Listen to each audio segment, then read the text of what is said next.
નારાયણ સ્વામિનારાયણ સ્વામિનારાયણ સ્વામિનારાયણ સ્વામિનારાયણ સ્વામિનારાયણ સ્વામિનારાયણ સ્વામિનારાયણ સ્વામિનારાયણ સ્વામિનારાયણ સ્વામિનારાયણ સ્વામિનારાયણ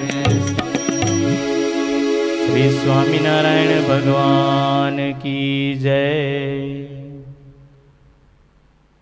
अब हम दोनों हाथ जोड़कर भगवान की स्मृति के साथ प्रार्थना में जुड़ेंगे। वंदन करते प्रभु भाव भरी, वंदन करते प्रभु भाव भरी। स्वामी नारायण श्री सच्चिदानंद जी, स्वामी नारायण श्री सच्चिदानंद जी। वंदन करते प्रभु भाव भरी, वंदन करते प्रभु भाव भरी। आप प्रभु है नाम के दामी, आप प्रभु है नाम के दामी। बलवंता बहु नामी हरि प्रभु, बलवंता बहु नामी हरि। वंदन करते प्रभु भाव भरी, वंदन करते प्रभु भाव भरी। अनंत जीव के मोक्ष के कारण, अनंत जीव के मोक्ष के कारण। अनादि अक्षर साथ लिए प्रभु, अनादि अक्षर साथ लिए। वंदन करते प्रभु भाव भरी, वंदन करते प्रभु भाव भरी। पुरुषोत्तम प्रभु आप स्वयं ही, पुरुषोत्तम प्रभु आप स्वयं ही। मानव रूप में प्रगट भये प्रभु, मानव रूप में प्रगट भये। वंदन करते प्रभु भाव भरी, वंदन करते प्रभु भाव भरी। स्वामी गुणातीत अनादि अक्षर, स्वामी गुणातीत अनादि अक्षर। पुरुषोत्तम सच्चिदानंद जी प्रभु, पुरुषोत्तम सच्चिदानंद जी। वंदन करते प्रभु भाव भरी, वंदन करते प्रभु भाव भरी। यज्ञ पुरुष में अखंड रह के, यज्ञ पुरुष में अखंड रह के। उपासना शुद्ध प्रगट जिनी प्रभु, उपासना शुद्ध प्रगट जिनी।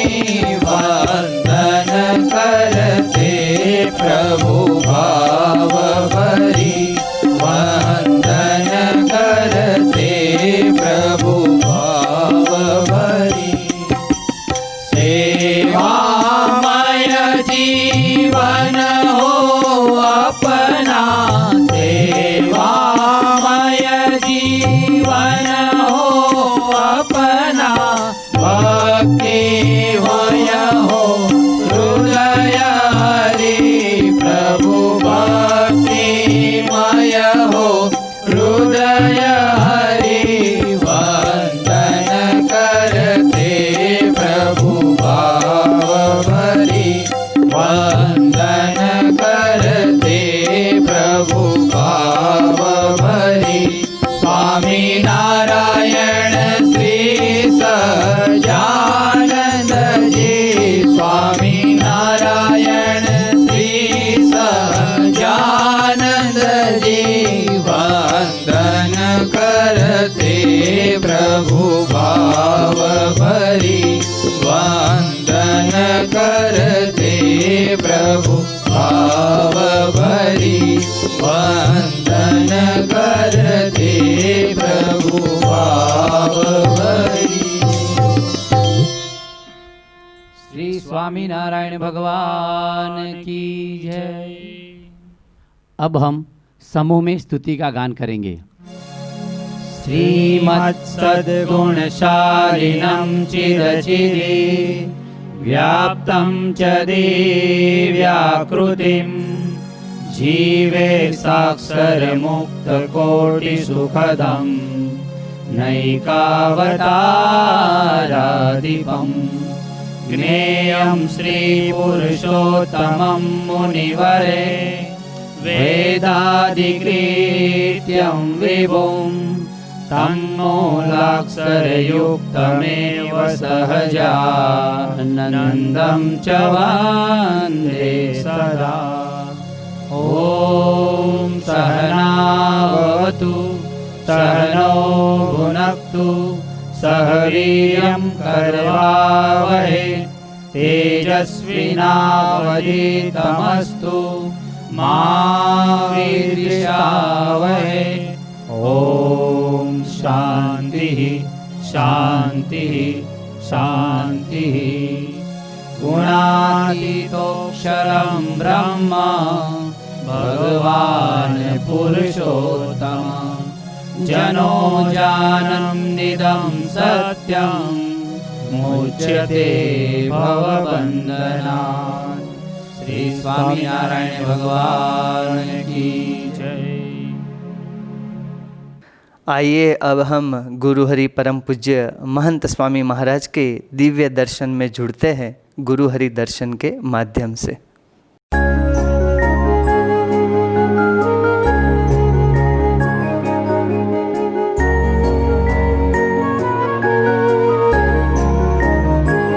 घनश्याम जी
आज की सत्संग पारायण का लाभ लेने से पूर्व पारायण की पूजन विधि में जुड़ते हैं।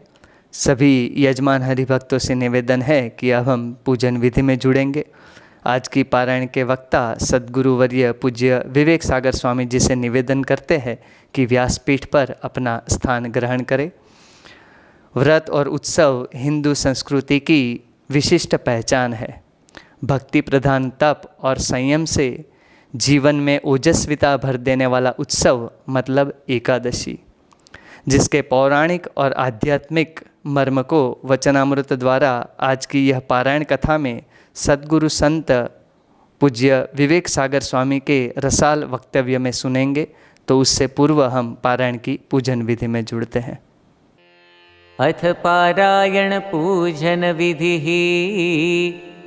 अब हम दोनों हाथ जोड़कर मंगलाचरण करते हैं। मंगलम वंदे श्री पुरुषोत्तमं च परमं धामाक्षरं ज्ञानदं वंदे प्रागजिभक्तमेव मनघं ब्रह्मस्वरूपं मुदा वंदे यज्ञपुरुषदासचरणं श्रीयोगिराजं तथा वंदे श्रीप्रमुखं महन्तगुणिनं मोक्षाय भक्त्या सदा। शांतिपाठः। सदा सर्वत्र सर्व प्रकार से शांति हो, उसके लिए दोनों हाथ जोड़कर अक्षर पुरुषोत्तम महाराज से प्रार्थना करते हैं।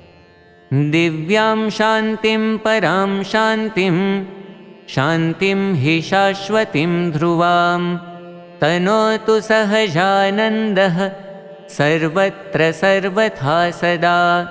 हरिः ओम। द्यौः शान्तिरन्तरिक्षगुं शान्तिः पृथिवी शान्तिरापः शान्तिरोषधयः शान्तिः वनस्पतयः शान्तिर्विश्वे देवाः शान्तिर्ब्रह्म शान्तिः सर्वगुं शान्तिः शान्तिरेव शान्तिः साम शान्तिरेधि।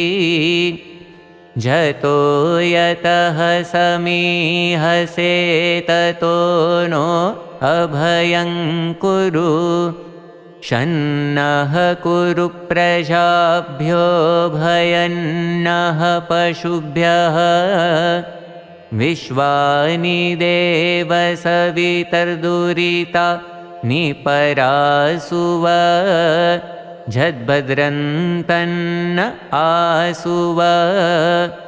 ॐ शान्तिः शान्तिः शान्तिः सुशान्तिर्भवतु सर्वारिष्टशान्तिर्भवतु। प्रधान संकल्पः। अब हम पारायण पूजन विधि का मुख्य संकल्प करने जा रहे हैं।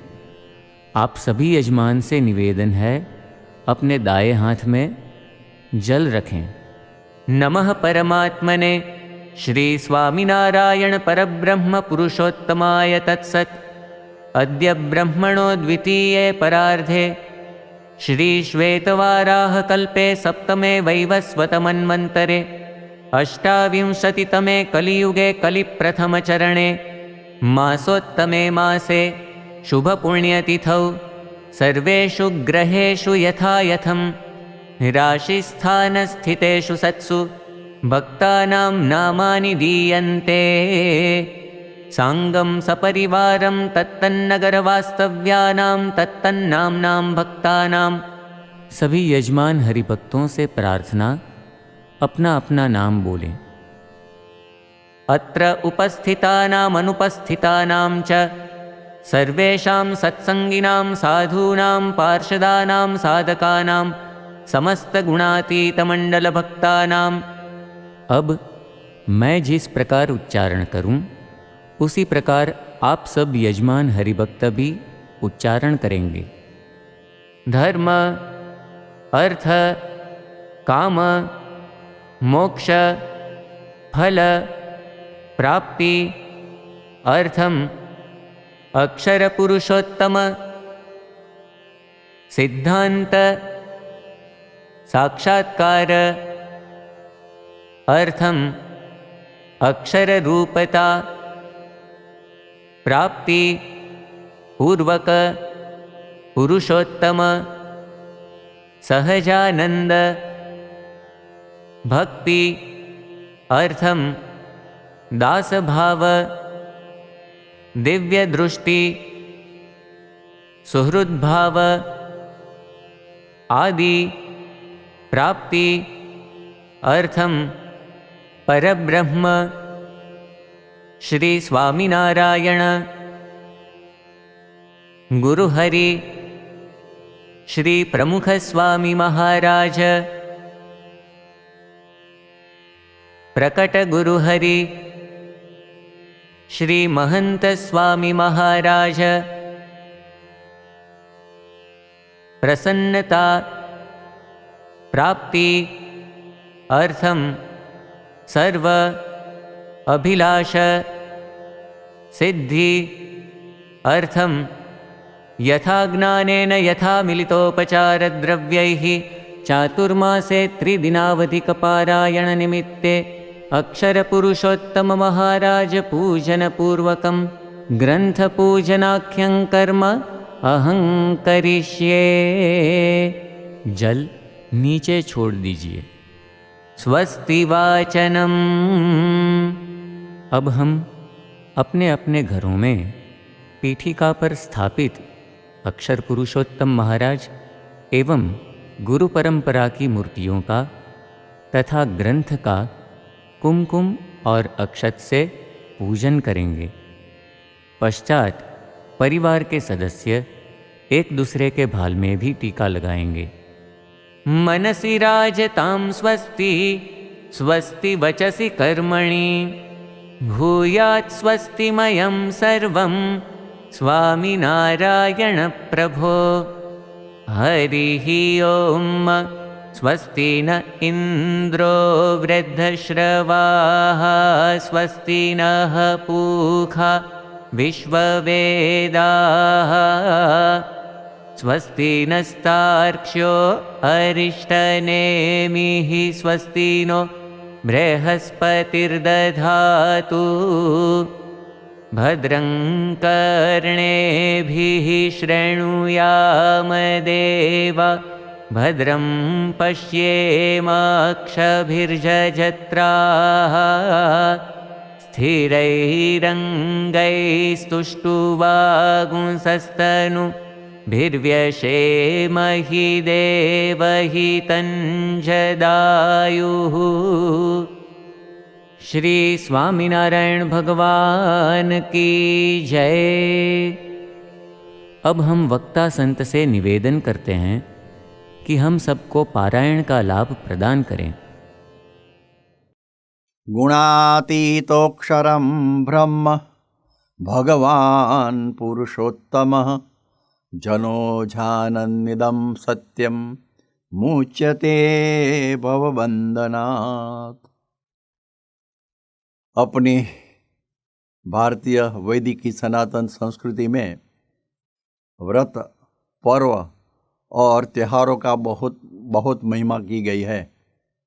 और उसमें ये एकादशी है, ये वो व्रत माना जाता है। और ये एकादशी की महिमा तो बहुत ही है, लेकिन आपने समझे कि हर वर्ष में 24 एकादशी आती है। जब अधिक मास होता है तब उस समय में 2 बढ़ती है, और उनके अलग अलग भगवान होते हैं, देवता होते हैं, जैसे केशव, जनार्दन, मधुसूदन इत्यादि अलग अलग भगवान के स्वरूप, जिसको मूर्तियाँ कहते हैं, एकादशी की केशवादिक मूर्तियाँ। और उसके साथ आप देखिए कि एकादशी के दिन ही एकादशी करनी चाहिए, ऐसा क्यों? तो एक व्रत है, साधना है, इसलिए आप समझते हैं कि मन से ये साधना होती है। तो मन का जो देवता है वो चंद्रमा है, और जब चंद्र 12वीं और 11वीं माने कक्षा पर आता है, 11वीं कक्षा पर, तब उस समय में जो हम साधना करते हैं ना, वो सद्य फलवती होती है। इसलिए मन का संबंध चंद्रमा के साथ है। आपको भी मालूम होगा कि जिसका चित्त भ्रम होता है, जिसका जरा पागलपन जैसा होता है, वो जो पूर्णिमा के दिन उसका पागलपन बढ़ जाता है। इसलिए वो चंद्र को लूना बोलते हैं, और ऐसे लोगों को ल्यूनेटिक बोलते हैं। माने ये उसका एक आधार है। इसलिए एकादशी के दिन ही एकादशी करनी चाहिए, एक इसका महिमा है। हमारे सद्गुरु जो ब्रह्मानंद स्वामी, उन्होंने एकादशी की महिमा गाई है अपने पद में। कोटि गौ के रुदान करे पण नावे तो ले नालावनी, आज एकादशी उत्सवनी प्यारी केशवनी, आज एकादशी उत्सवनी। ये गुजराती में है, उनका अनुवाद ऐसे है कि आप करोड़ों गौओं का ध्यान करो, लेकिन एकादशी के व्रत के तुल्य वो जरा इसका लव जैसा तुल्य पुण्य भी हमें प्राप्त नहीं होता है। और ये एकादशी है उत्सव की, और आगे बताते हैं कि प्यारी केशव की।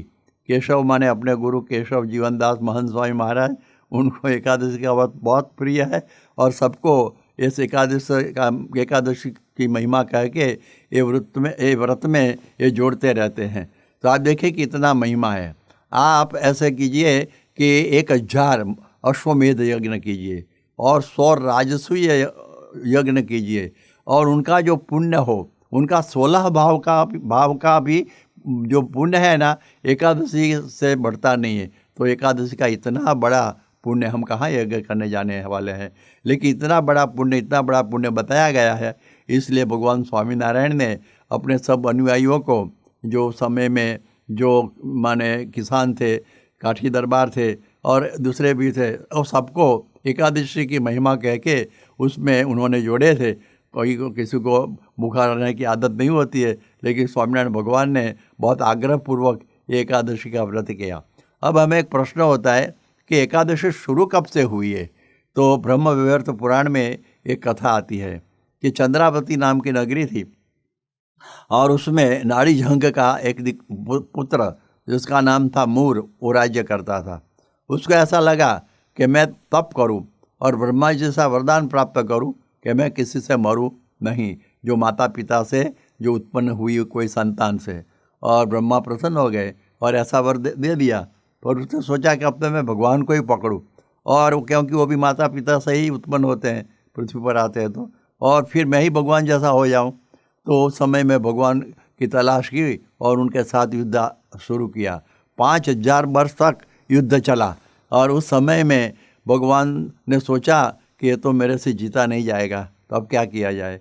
तो भगवान ने एक उपाय, एक युक्ति ऐसे की, वो रण छोड़ के चले गए, और उसके पीछे ये भी चला, दौड़ा पकड़ने के लिए। और वो चंद्रावती से चले तो कैलाश तक पहुंच गए, और कैलाश में एक सिंहवती गुफा थी, और उसका मुख छोटा था, अंदर 12 योजन की थी। उसमें थके थे, इसलिए एक चट्टान थी पत्थर की, उस पर लेट गए। और उस समय में ये सोए तो कैसे सोए, 10 इंद्रियां और 11वां मन अपने अंतर सन्मुख करके सोए थे, जिसको योग निद्रा बोलते हैं। और ऐसे वो सो गए, और उस समय में वो क्या हुआ कि 10 इंद्रियों 11वां मन, उसके तेज में से एक अति स्वरूपवती कन्या उत्पन्न हो गई। देखो, माता पिता से नहीं उत्पन्न हुई थी, ऐसे ही उत्पन्न हुई थी, और वो वहाँ उत्पन्न हो गई, खड़क धारिणी थी। और उस समय में वो आधम का जो मूर दानव, और उसने सोचा कि भगवान तो मेरा शिकार तो ऐसे ही सोया है, उसको तो मैं भी मार दूंगा, लेकिन अति स्वरूपवती कन्या है, इनके साथ मैं पहले शादी कर लूँ। उसने बोला कि मुझे तेरे साथ शादी करनी है। उसने बोला कोई अर्ज नहीं, मैं तैयार हूँ, लेकिन एक मेरी शर्त है। कि क्या शर्त है, जल्दी बता दे, फ़ौरन बता दे। तो वो बोलता है कि युद्ध में मेरे साथ जो जीतेगा उसके साथ मैं शादी करूँगी। बोलो मैं तैयार हूँ। हमारा योगी जी महाराज बोलते थे, मूर्ख को ऐसा मालूम नहीं हुआ ये कहीं दंगल नहीं है कि उसमें एक ऐसा हो जाए तो जीत गया और दूसरा गिर गया तो हार गया और उसके छिना पर बैठ गया कोई, और एक दूसरा जीत गया। उसमें किसी को मारते नहीं है दंगल में, ऐसा होता है। ये तो युद्ध था और उसमें तो कन्या का कभी वो मरना होता और कभी अपना का मरना होता, तो फिर शादी किसके साथ होगी? जब मोह व्याप्त हो जाता है ना तो विवेक खलास हो जाता है। वो मालूम नहीं हुआ और युद्ध शुरू हो गया और खड़क से कन्या ने वो मूर्दानव का मस्तक माने छेद दिया, काट दिया, और उससे भगवान का नाम मुरारी हुआ। उससे मुरारी ये नाम उन्होंने को प्राप्त हो, क्योंकि ये तो भगवान की शक्ति थी ना, इसलिए ऐसा हुआ। और फिर भगवान उठे और प्रसन्न हुए और कन्या से एकादशी से कन्या से कहा कि मेरे पास वरदान मांग। तो उसने बोला मैं आपके एकादश इंद्रियों के तेज से उत्पन्न हुई हूँ, इसलिए मेरा नाम है एकादशी, इसलिए आपके श्री अंग में मुझे स्थान दे दीजिए अभी। उन्होंने बताया देखो चरण में तो तुलसी जी है और गरुड़ जी भी है, 4 भुजा में शंख चक्र गदा पद्म है और हृदय में लक्ष्मी जी है, स्थान कहाँ है, कहाँ रखूँ तुझे? फिर भगवान ने सोचकर अपनी आँखों में एकादशी को स्थान दिया। आँख है जागृति की निशानी है, जिसको होश बोलते हैं, जिसको अवेयरनेस बोलते हैं। और इस एकादशी ने इतने से जो रुक गई हो तो अच्छा होता, लेकिन आगे उसने मांग लिया कि भगवान मेरी एक दूसरी भी विनंती कि मेरे व्रत के दिन जो लोग सब ये व्रत करे और अन्न आहार प्राण को न दे। और तब से एकादशी का व्रत शुरू हो गया। ये तो हुई पौराण की कथा। हम इस एकादशी कथा को 3 फेजेज में 3 विभाग में सुनेंगे। ये है पहला अभी पौराणिक स्वरूप, फिर आएगा धर्मशास्त्र की स्वरूप और तीसरा आध्यात्मिक स्वरूप। 3 याद रखना। तो अभी यह पहला आया पौराणिक स्वरूप। तो उसमें क्या हुआ कि मूड जैसा बड़ा दानव था, हाँ अजित जैसा था, भगवान भी थक गए थे उनके साथ युद्ध करते करते, और वो मारा गया। तो मूल कारण क्या था? मोह। कन्या में जो मोह हुआ है ना, मोह में मृत्यु। ये पशु पंखी जितने होते हैं, मनुष्य देव दानव, वो सब मरे हैं मोह में, सब मोह में मरे हैं। इसलिए ये मोह रूपी माया, विश्व माया भगवती या सम्मोहितम जगत, भागवत में बताया है। तो देखो जो भंवरा है और वो जो कमल पर बैठता है, और जब रात को कमल बंद होता है तब उसको निकल जाना चाहिए, लेकिन गंध में ये इतना मग्न हो जाता है कि रात्रि गमिष्यति भविष्यति सुप्रभातम बाष्पानुदेशति हसिष्यति पंकजश्री, कि रात बीत जाएगी, सुनहली सुबह होगी और पंखुड़ियाँ फिर खुलेगी, मैं उसमें से बाहर निकल जाऊँगा। ऐसा करते अंदर ही रहा। और रात को हाथियों का वृंद पानी पीने आया था और कोई हाथी ने वो कमल का जो डंड था उसको ऐसे अपनी खेल खुद में पकड़ लिया और अपने पाँव के नीचे कुचल दिया, और हा हंत हंत नलिनीम गज उज्जहार, और वो भमरा भाई मर गए। तो ऐसी चीज़ होती है मोह में मृत्यु। अबे सुबह में फिर आए होते तो क्या तकलीफ थी, लेकिन वो मोह में मृत्यु हो जाता है। सुंद और उपसंद नाम के 2 असुर थे और वो 2 भाई थे, और उनके मृत्यु कभी होने वाली नहीं थी, ऐसा वरदान था। लेकिन एक था, 2 भाई आपस में जो युद्ध करे तब वो मरेंगे, ऐसा कुछ था। लेकिन उनका संप बहुत अच्छा था और उन्होंने सारी त्रिलोकी पर आधिपत्य जमा दिया था। तो सब देवताओं आए कि भाई भगवान के पास क्या किया जाए, हम तो थक गए हैं। भगवान ने बोला कोई चिंता करने की ज़रूरत नहीं है, ऐसा करो मैं ये सब निपटा देता हूँ। तो उन्होंने सभी रूपवती कन्याओं में से तिल तिल रूप लिया और अप्सरा बनाई, जिसका नाम हुआ तिलोत्तमा, और दोनों के पास भेजी। और इसको देख के दोनों पागल जैसे हो गए। बड़े भाई ने कहा कि मैं शादी करूँ, वो छोटा भाई कि मैं शादी करूँ। फिर उसने बोला भाई क्या किया जाए, उसमें तो फिर मारामारी शुरू हो गई, कुछ निर्णय नहीं हुआ और उसमें से दोनों ही मर गए, मोह में मृत्यु। रावण जैसा जो बलिष्ठ था उसको सीता में मोह हुआ, वो उसका भी मृत्यु।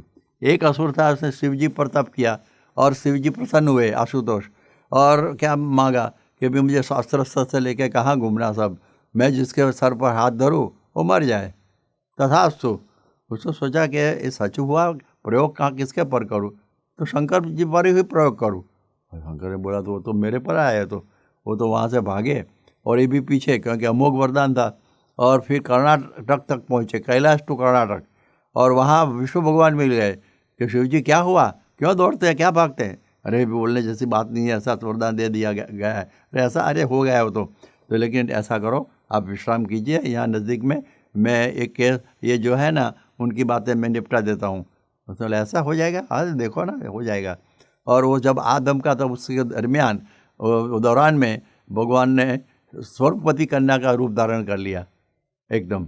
और अब उसने सोचा, जो असुर था उसने बोला अब तो भस्मासुर उसका नाम, कि जिसका हाथ सर पर हाथ धरे वो भस्म हो जाए। तो भस्मासुर ने सोचा कि अभी शिव जी का तो जाने दो, लेकिन इसके साथ शादी कर दो ना। तो उन्होंने बोला मुझे तेरे साथ शादी करनी है, तो मेरा एक प्रतिज्ञा है, भी प्रतिज्ञा की बात आई कि क्या है कि जैसे मैं नाचूं ऐसे आपको नाचना पड़ेगा।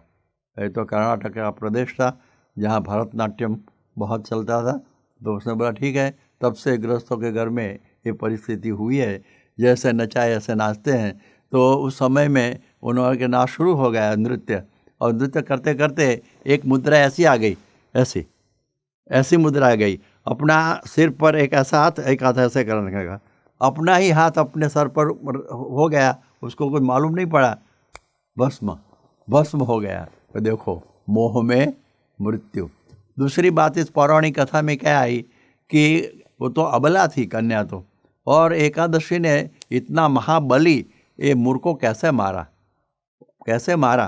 तो ऐसे समझना कि एकादशी कैसी थी कि 10 इंद्रियां और 11वां मन, उनको संयमित करके भगवान सोए थे। तो संयम में से शक्ति उत्पन्न हुई। क्या हुआ? संयम में से शक्ति।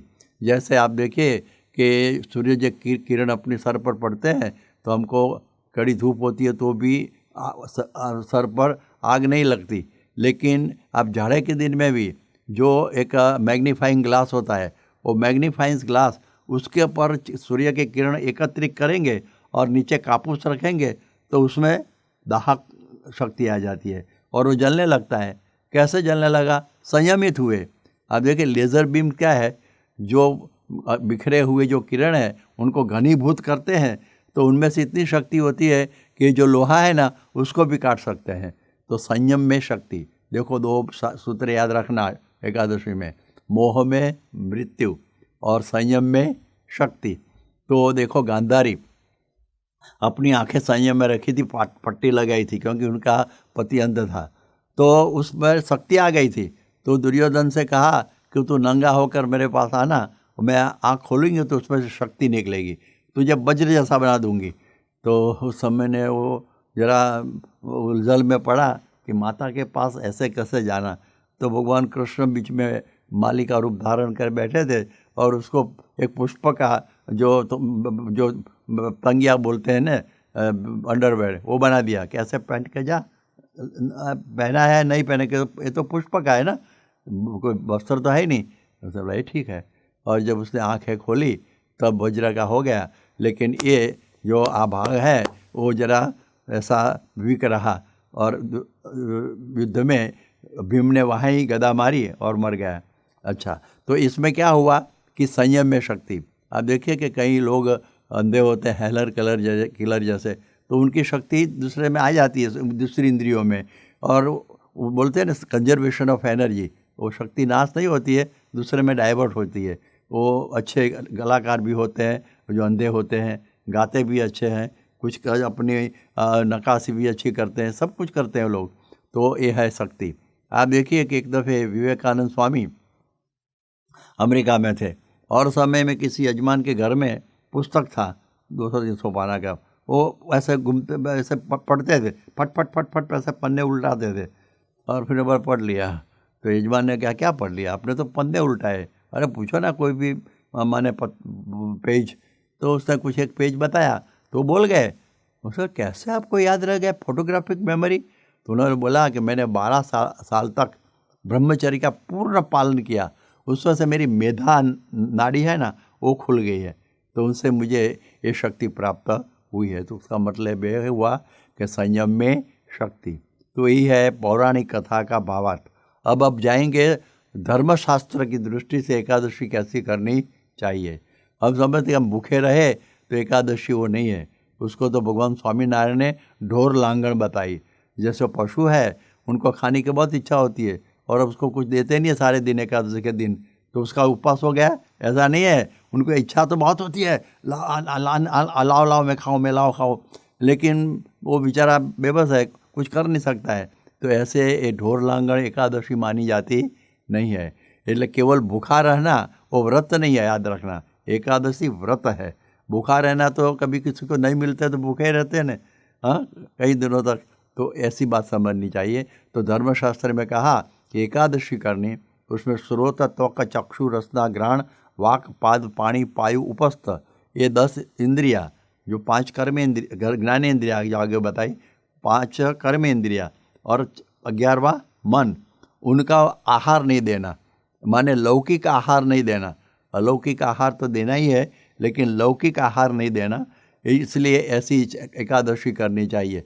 स्रोत माने श्रवण इंद्रिय, श्रवण इंद्रिय को हम संयमित करेंगे और उसका जो आहार, जो लौकिक आहार नहीं देंगे तो उसमें से शक्ति आ जाएगी और एकादशी अपनी सफल मानी जाएगी।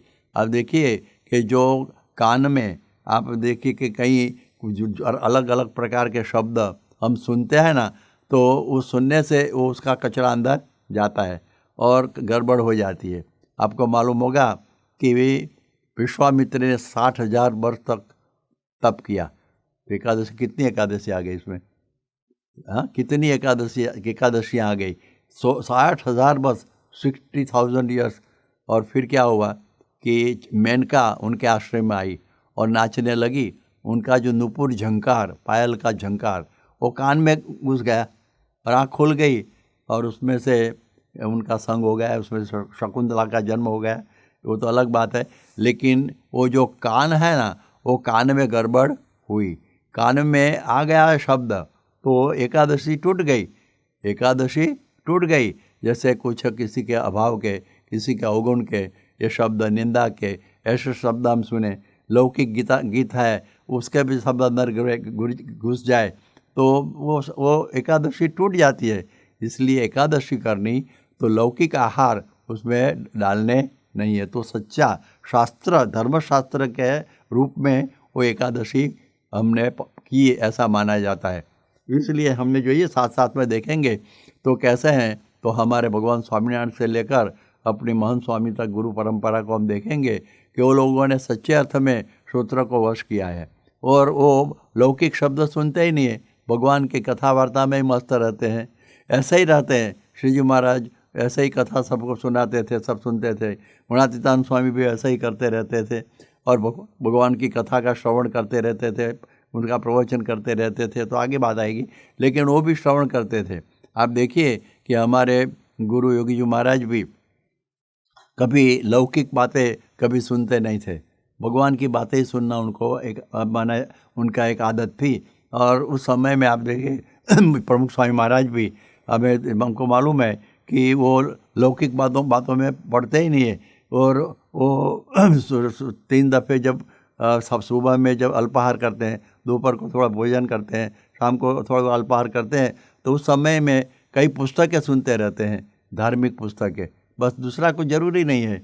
और ऐसा है, अभाव गुण की बात नहीं सुननी चाहिए कानों से। एक दफ़े अपने जो पूज्य डॉक्टर स्वामी युवावस्था में थे और उस समय में वो एक कंडारी गांव में गए थे और कोई हरिभक्त का जरा कोई ऐसा चरित्र ठीक नहीं देखा उन्होंने, तो उसने सोचा कि योगी महाराज को ये सब बात कहनी चाहिए। इसलिए योगी महाराज के साथ बात करने गए एक अलग रूम में और फिर शुरू किया। और जैसे शुरू हुआ ना, स्वामी योगी महाराज समझ गए कि किसी के अभाव और अवगुण की बात शुरू हो गई है। दोनों कान में ऐसे अंगुली डालकर स्वयं खड़े हो गए, बाहर निकल गए। डॉक्टर स्वामी ने सोचा कि गुरोस्तु मौनम व्याख्यातम शिष्य छन्न संशया, ऐसा हुआ मेरा कि वो तो कुछ बोले नहीं, लेकिन समझ गया कि स्वामी को पसंद आई नहीं बात। तो ऐसी बात समझनी।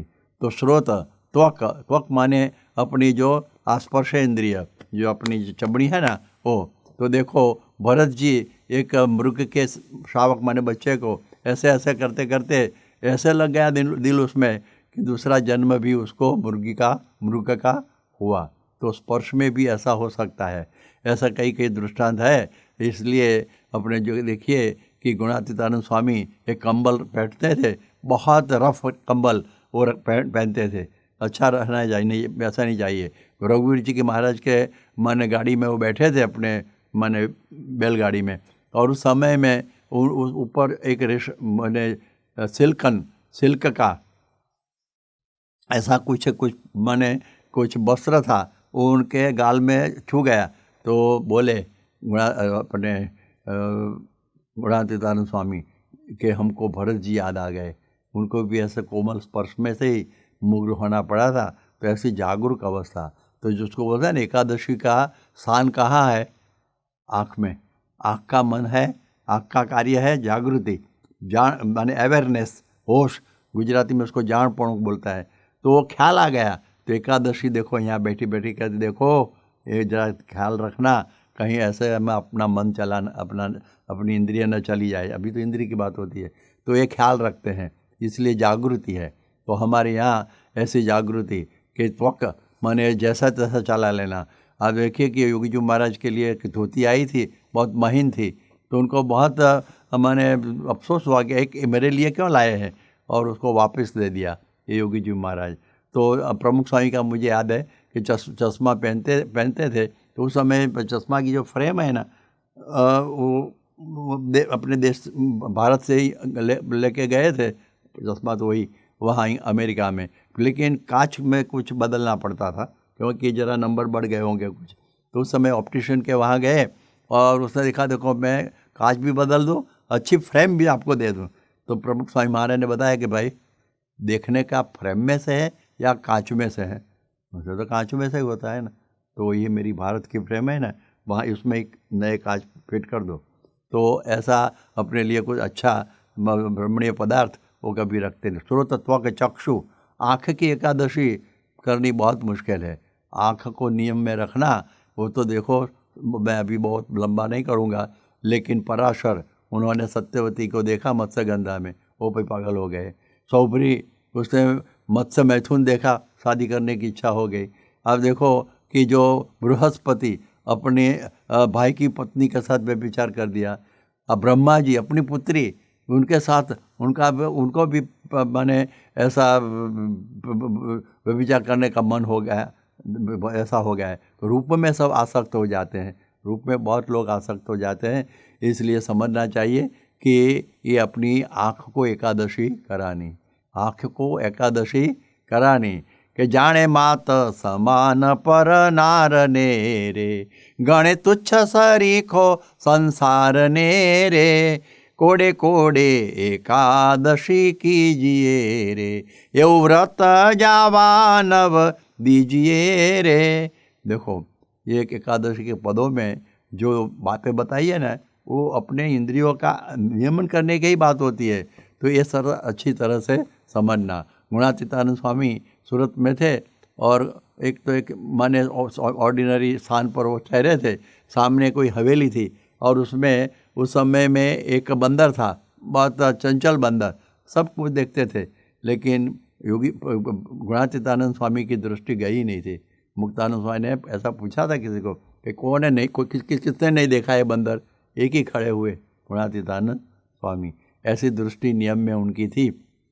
योगी महाराज भी जब जाते थे नगर यात्रा में, आँख मूंद कर स्वामीनारायण स्वामीनारायण स्वामीनारायण स्वामीनारायण, कभी देखना नहीं इधर उधर, ऐसा उनका। भगत जी के बाद में भूल गया, वो भी देवांगना जैसी स्त्रियों के कपड़े सीते थे, कभी ऊपर देखा नहीं उन्होंने, ऐसा उनका संयम था। प्रमुख स्वामी महाराज भी ऐसे ही रहे कि उनका भी संयम। महंत स्वामी महाराज को देखा कि हमारी जो विद्यानगर की कॉलेज में तो सह शिक्षा है और उसमें तो स्त्रियां भी होती है, सारे लड़कियां भी, तो उन्होंने एग्रीकल्चर में एडमिशन ले लिया कि उसका दर्शन ही ना हो हमें, क्योंकि वहाँ उस समय में स्त्रियां नहीं, लड़कियां नहीं जाती थी। अभी की बात अलग है, उस समय में ऐसा था। तो देखो ये संयमित रहते हैं, इसलिए बोलते हैं कि जाने मात समान पर नार ने रे, गणे तुच्छ सरीखो संसार ने रे। ऐसी ये बात हमें सिद्ध होती है। उस स्रोत त्वक चक्षु रसना, अभी बात हुई रसना इंद्रिय की। शिक्षापत्री में भगवान स्वामी ने बताया है कि सर्वे इंद्रियाणि जयानि रसना तो विशेषतः, सब इंद्रियों को विजय प्राप्त करना है, लेकिन जो रसना है ना, जिह्वा इंद्रिय, उसको जितना बहुत बहुत बहुत मुश्किल है। जितम सर्वम जीते रसे, जिसने रसना पर विजय प्राप्त कर लिया, मानो सारे विश्व पर विजय प्राप्त कर लिया। बड़े बड़े उसमें से पढ़े, एकल श्रृंगी को स्त्री और पुरुष ऐसा कोई ध्यान का ख्याल ही नहीं था, लेकिन कोई का गणिका ने उनको अच्छे से पदार्थ भोजन करवाए और उसमें से उनका पतन हो गया। तो ऐसी सब बातें रसना में होती है। आप देखिए कि अपने जो भगवान स्वामीनारायण, वो भी रसना इंद्रिय कैसे जीतनी चाहिए वो अपने स्वयं वर्तन से सबको बताते थे। उस समय में वो भी एक मीडियावड़ बोलते हैं, वो मीडियावड़, और उनको बहुत नीरस होता है और बहुत खाने में मधुर नहीं लगता है, वो खाते थे। और बताने के लिए उनके संतों की भी बताया था कि जो भिक्षा मांगो और जो प्राप्त हो वो नदी में ऐसे ऐसे करके निसत्व बना दो, और उस पर एक चींटी भी न आ जाए, ऐसा निसत्व हो जाए। एक इतना एक माने एक कटोरी जितना भोजन करना, एक छोटी कटोरी जैसा, ऐसा उनका एक आदेश था, और संत लोग ऐसे लोग करते थे। तो देखो ये माने अपनी जो जिह्वा इंद्रियों को जीतना वो बहुत मुश्किल है, और वो जीत जाते हैं। अब देखिए कि कई लोगों को डायबिटीज़ होता है, मधु प्रमेह, और उसमें जो गरम गरम जलेबियाँ होती है, कुछ लड्डू होते हैं तो खा डालते हैं और तबीयत खलास हो जाती है, मर भी जाते हैं। इसलिए ये भी थोड़ा समझना चाहिए कि बहुत आसान नहीं है कार्य, बहुत मुश्किल है। इसलिए हमारी परंपरा ने अपना जीवन से समझाया है। अब देखिए कि भगत शास्त्री जी महाराज भी कोई नई चीज़ अल्पाहार में आती थी, एक दफ़े बटा आलू पौवा, तो उसको भी धकेल दिया कि कोई ज़रूरत नहीं है उसको नई चीज़ें ऐसे खाने की। तो ऐसा उनका जीवन था। योगी जी महाराज भी हमको याद है कि जूनागढ़ में रहते थे, तब वो बोलते थे कि जब माने श्लोक को मालूम है कि जब मंदिर में अच्छी रसोई आए, माने कुछ मालपूड़ा माने खीर हो, मालपूड़े हो, तो उस समय में वो उपवास कर देते थे। वही दिन उपवास कर देते थे, 2 दिन के साथ में उपवास करते थे, एकादशी की प्रतीक्षा करते थे। ऐसा उनका जीवन। और वो बोलते थे, किसी ने पता है कि आपको कौन सी चीज़ पसंद है, तो योगी महाराज बोलते थे कि प्रभु के थाल में माने भोग लगाते हैं, उसमें जो चीज़ है वो सबको पसंद ही समझना, और वो तो सबको मिलाकर उसमें पानी डालकर ऐसे ही भोजन करते थे सबको। और उस समय में ऐसा हुआ कि एक दफ़े वहाँ बम्बई में गए थे, और एक बड़े धनी मनुभाई सूबेदार, वहाँ उनके घर उसको जो भोजन करने के लिए जाना था, उसने बहुत अच्छे अच्छे मिष्ठान सब बनाए थे, लेकिन योगी जी महाराज ने तो पत्थर में सब मिलाकर पानी डालकर खाने लगे। उन्हें बोला, स्वामी स्वामी यहाँ क्या करते हैं, उसमें आपका क्या स्वाद आएगा? उसने बोला, भगवान की मूर्ति का स्वाद। जिसको भगवान की मूर्ति का स्वाद है ना, वो अलग चीज़ है। तो ऐसा है, हम लोग समझते हैं कि योगी जी महाराज का ऐसा जीवन। प्रमुख स्वामी की मैं बात बता दूं तो प्रमुख स्वामी आप देखिए कि कभी हमको, मैं उनके साथ बहुत साल रहा हूँ, 40 साल 45 साल 42 साल, लेकिन कभी ऐसा बोले नहीं कि मेरे लिए आज ये बनाना, मेरे लिए आज ये बनाना। जो कुछ आता है वो खा जाते, भोजन कर लेते थे।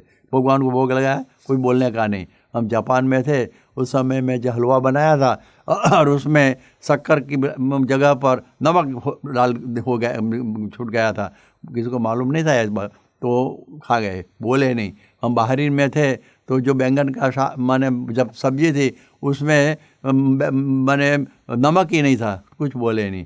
हम नडियाद में थे, उसमें में जो दूध पीते थे उसको काला बोलते हैं, और उसमें कुछ शक्कर नहीं थी, चीनी, तो भी कुछ बोले नहीं। एक दफ़े हम महसाणा में थे, और जो ककड़ी आती है वो ककड़ी एकदम कड़वी थी, वो भी भोजन कर लिया, कभी बोले ही नहीं कि कड़वी है। ऐसा एक दफ़े हम बम्बई में थे, वहाँ जो दाल थी तो उसमें भी माने नमक नहीं था, तो कभी बोले ही नहीं, वो कभी बोलना ही नहीं, जो कुछ है ऐसे भोजन कर देना। तो ऐसा उनका जीवन है। आज भी देखिए कि भोजन रसा स्वाद में लोग मांसाहार पर भी चढ़ गए।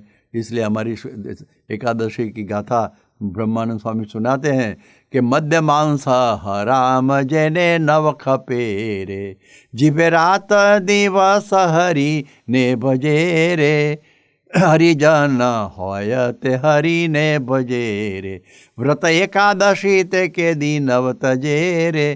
तो देखो कभी ऐसे ऊपर भी लोग चढ़ जाते हैं। और फिर ये रसना इंद्रिय का 2 फंक्शन है, माने स्वाद और दूसरा है बोलना। तो कभी बुराई की बातें, अपनी निंदा की बातें को भी अपने मुख से बोलनी की नहीं है, क्योंकि दूसरे की निंदा करते हैं तो रामायण में बताया है कि पर निंदा सम नहीं अधमाई।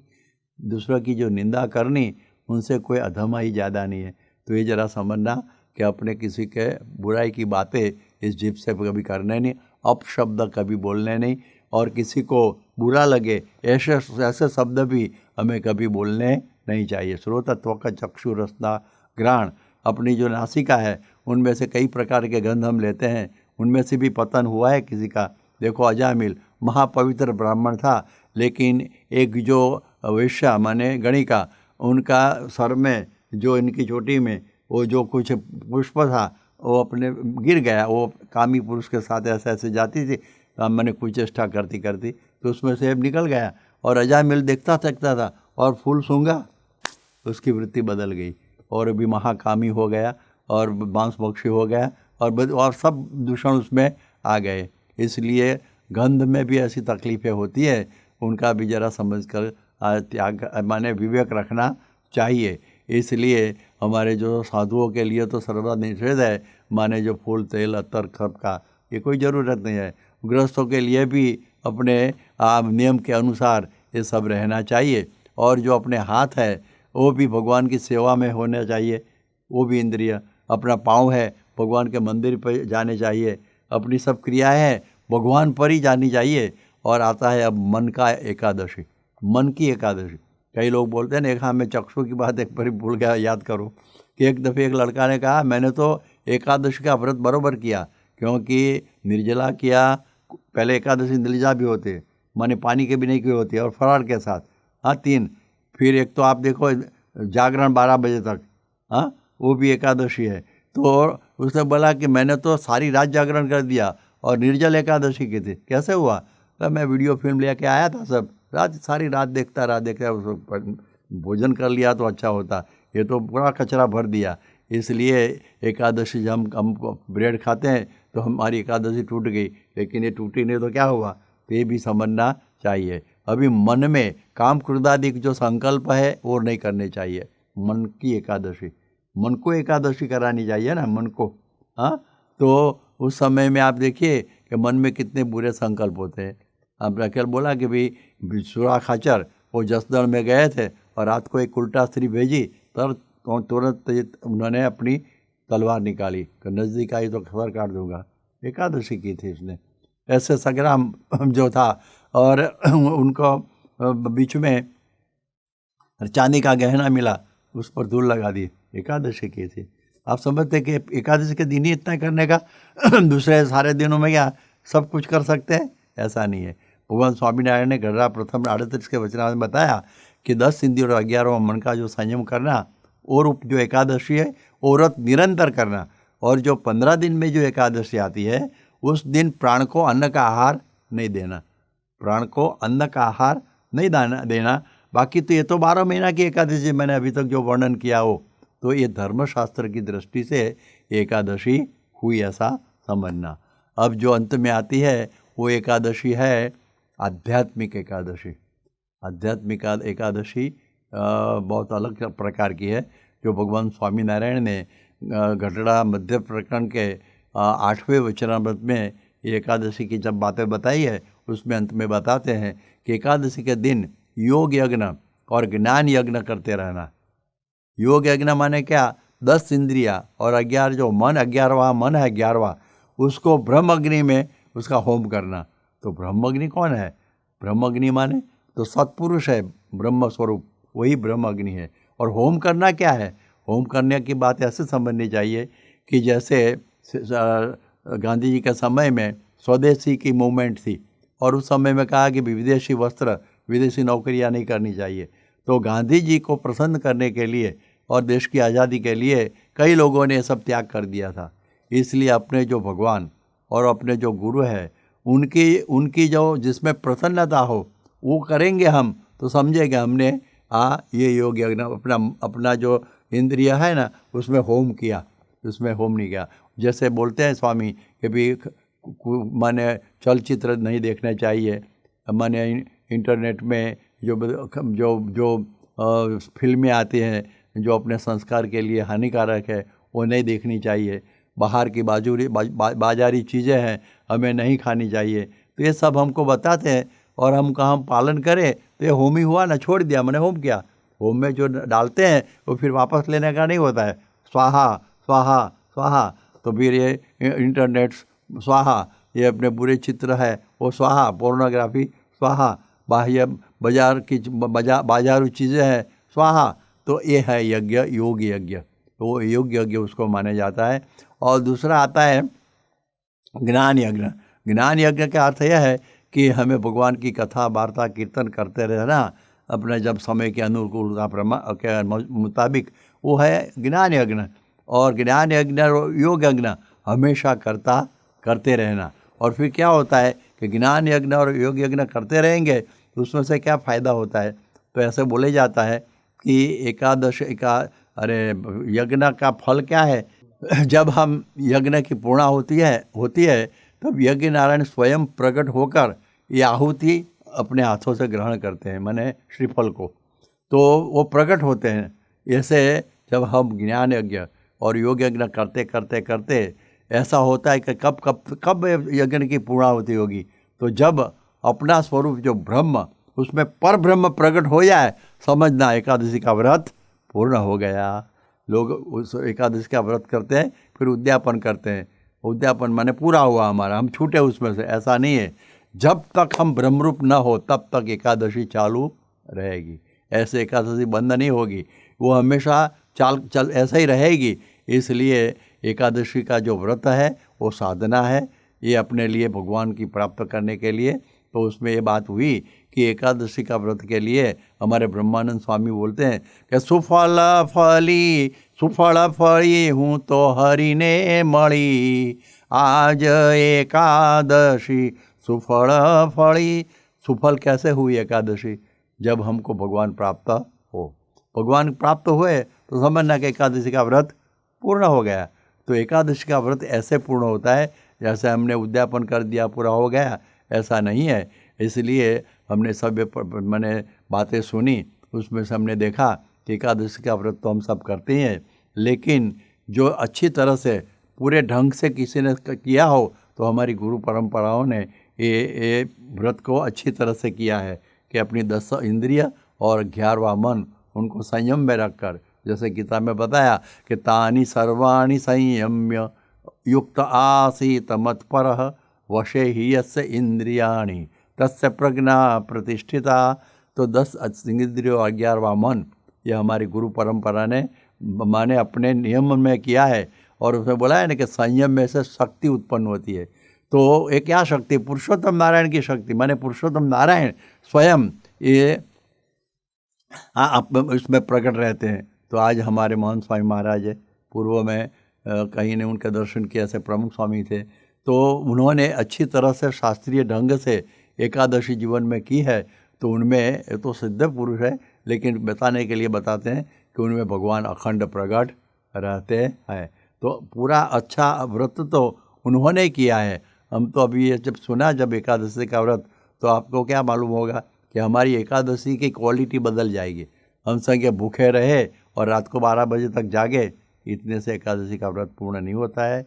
पौराणिक दृष्टि से संयम में से शक्ति, मोह में मृत्यु, विषय धर्मशास्त्र की दृष्टि से जैसे बातें बताई है, 10 इंद्रियों 11वां मन का संयम, और अंत में जो अपना स्वरूप, जो भगवान गुरु है अपना, वो साक्षात अपना स्वरूप है, और उसमें भगवान का दर्शन हो जाए, माने महंत स्वामी ना दिखाई पड़े, अंत में भगवान स्वामीनारायण ही दिखाई पड़े हमें, तो समझना कि एकादशी एकदम पूर्ण हो गई।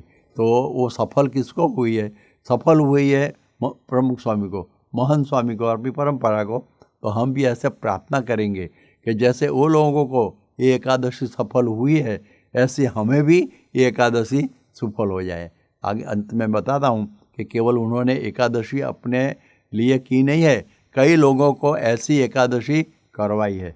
मैं एक दृष्टांत से समापन करूँगा कि एक दफ़े ऐसा हुआ कि एक महात्मा बैठे थे और उसके सामने से एक जो लंगड़ा बोलते हैं, हाँ, वो माने लैम्प माने लंगड़ा, वो वहाँ से निकलता था।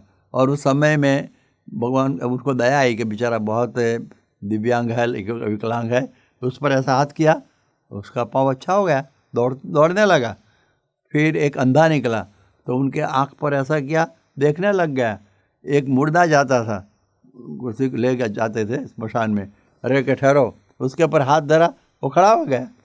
हो महात्मा की जय, महात्मा की जय, ऐसा होने लगा। और फिर थोड़े दिन हुए तब जो लंगड़ा था वो बहुत जोश से जाता था। उस समय महात्मा ने रोका, भाई मुझे देखा नहीं? हाँ गुरु जी, तो ज़रा आभार तो प्रदर्शित करना चाहिए ना, ऐसे दौड़ता है, मैंने तुझको पाँव दिया। कहाँ जाता है? हाँ, मैं एक नृत्य देखने जाता हूँ। अरे उसने बोला मैंने पाँव दिया और वहाँ जाने का है? उसने बोला देखो, आपने मुझे पाँव दिया, लेकिन ये पाँव से कहाँ जाना वो मुझे सिखाया नहीं था, इसलिए मैं जाता हूँ।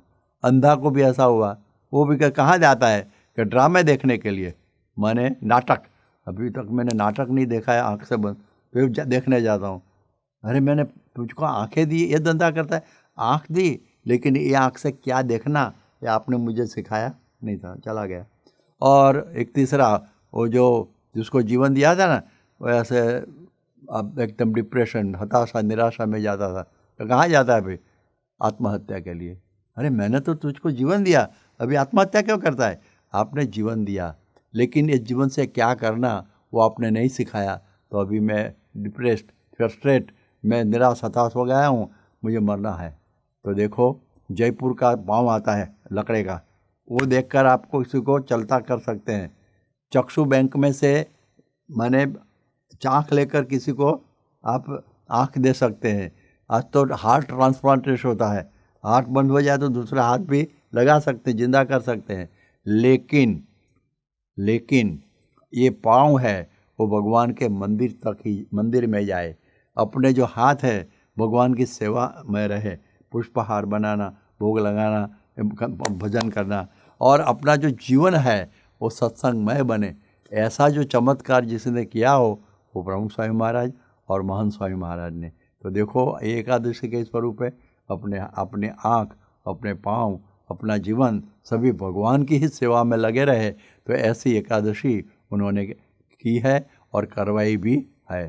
तो आज हम एकादशी का ये सब स्वरूप देखें और हम भगवान से प्रार्थना करते हैं कि हम अच्छी तरह से एकादशी का व्रत का ये पालन करें। और हम एकादशी के द्वारा, क्योंकि एकादशी तो आप बोलते हैं ना कि ब्रह्मरूप होने का पर्व बन गया ये, और वो कैसे बनेगी कि अपने जो गुरु होते हैं, ये गुरु का हम सत्संग करेंगे तभी हमें ये एकादशी की सिद्धि होगी उनके द्वारा। तो वो हमारे लिए ऐसा प्रसंग जीवन में बन जाए कि जैसे हम ऐसे ही ये ब्रह्मरूप होकर पर ब्रह्म को हृदय में हम प्रकट कर दें, ऐसा एकादशी का व्रत हमें सिद्ध हो जाए। स्वामीनारायण भगवान की जय। स्वामी नारायण नारायण नारायण, स्वामी नारायण नारायण नारायण, स्वामी नारायण स्वामी नारायण, स्वामी नारायण स्वामी नारायण, स्वामी नारायण नारायण नारायण, स्वामी नारायण नारायण नारायण। सद्गुरुवर्य पूज्य विवेक सागर स्वामी ने हमें एकादशी का मर्म और सही महिमा पर अद्भुत मार्गदर्शन प्रदान किया। हम उनके बहुत बहुत आभारी हैं। आइए अब संकल्प धुन में जुड़ते हैं। पूरे विश्व में व्याप्त ऐसी कोरोना महामारी जल्द से जल्द खत्म हो जाए, सभी हरिभक्तों का स्वास्थ्य बहुत अच्छा रहे, सभी के देशकाल अच्छे हो और सभी सुखी हो, इस हेतु स्वामीनारायण महामंत्र की धुन में जुड़ते हैं। स्वामी नारायण नारायण नारायण, स्वामी नारायण नारायण नारायण, સ્વામિનારાયણ નારાયણ નારાયણ સ્વામિનારાયણ નારાયણ નારાયણ સ્વામિનારાયણ સ્વામિનારાયણ સ્વામિનારાયણ સ્વામિનારાયણ સ્વામિનારાયણ સ્વામિનારાયણ સ્વામિનારાયણ નારાયણ નારાયણ સ્વામિનારાયણ નારાયણ નારાયણ સ્વામિનારાયણ નારાયણ નારાયણ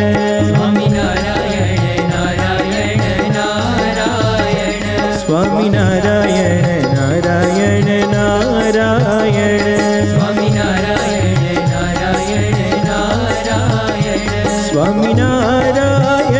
સ્વામિનારાયણ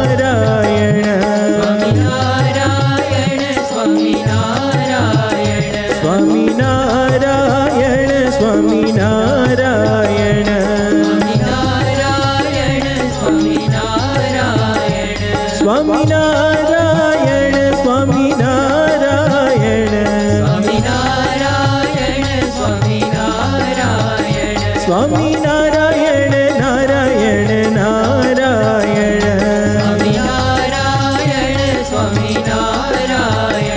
સ્વામિનારાયણ નારાયણ નારાયણ સ્વામિનારાયણ નારાયણ નારાયણ સ્વામિનારાયણ નારાયણ નારાયણ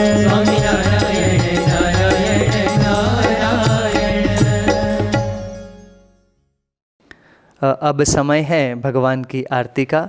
तो आज की पारायण का लाभ ले रहे सभी हरि भक्तों से निवेदन है कि हम दीप प्रज्वलित करेंगे। सभी हम एक सूचना पर ध्यान देंगे कि कल से 3 दिन तक हमें विद्वान संत पूज्य आदर्श जीवन स्वामी जी के वक्तव्य द्वारा पारायण का लाभ मिलने वाला है।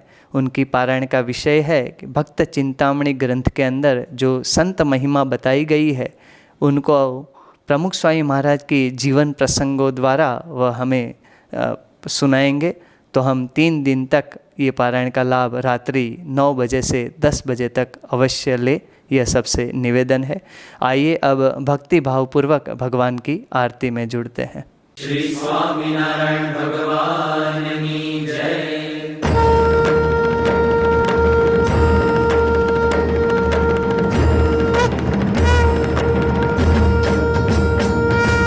जय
श्री स्वामीनारायण भगवान की जय। अक्षर पुरुषोत्तम महाराज की जय। गुणातीतानंद स्वामी महाराज की जय। भगत जी महाराज की जय। शास्त्री जी महाराज की जय। योगी जी महाराज की जय। प्रमुख स्वामी महाराज की जय। महंत स्वामी महाराज की जय। प्रमुख स्वामी महाराज शताब्दी महोत्सव की जय। सभा के अंत में हम ध्येय मंत्र और विदाई श्लोक के गान में जुड़ते हैं। गुणातीतं गुरुं प्राप्य ब्रह्मरूपं निजात्मनः विभाव्य दासभावेन स्वामिनारायणं भजे। श्रीहरिं साक्षरं सर्वदेवेश्वरं भक्तिधर्मात्मजं दिव्यरूपं परं शान्तिदं मुक्तिदं कामदं कारणं स्वामिनारायणं नीलकण्ठं भजे श्रीहरिम्।